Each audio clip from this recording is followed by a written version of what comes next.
Governor of Delhi has chosen to set aside a list of special public prosecutors that was prepared by the Delhi government for the prosecution of riot cases in Northeast Delhi. Both the High Court order in 2016 and the Supreme Court order in 2018 had given the Delhi government the power to appoint a public prosecutor.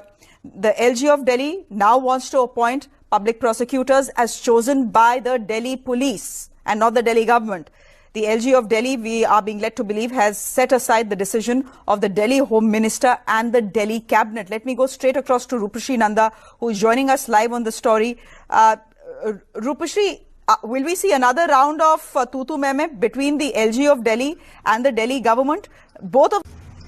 Well, certainly it is a flashpoint between the Lieutenant Governor's office and the Chief Minister's office here in the capital, between the Lieutenant Governor's office and the elected government over here.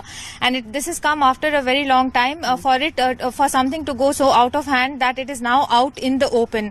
Now, remember, the power to appoint public prosecutors had always been contested both by the elected government and the Lieutenant Governor's office. While the Lieutenant Governor's office held that it had the power to appoint public prosecutors, the elected government said that it fell in its own domain.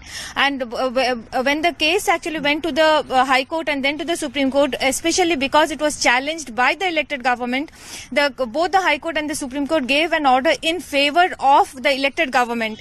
Now it seems that the Lieutenant Governor has invoked Article 239AA and has set aside this particular order. Now Delhi government, if you go through the same order of the Supreme Court, in case there's a difference of opinion between the elected government and the Lieutenant Governor's office, then the matter is referred to the President. So when Delhi Cabinet meets next, it is going to approve to send this matter for reference to the President of India, and also because it believes that it has the court's orders in its favor in order to appoint public prosecutors, especially in all cases, and especially when it comes to such a sensitive case as the riot hit issue in Northeast District in Delhi.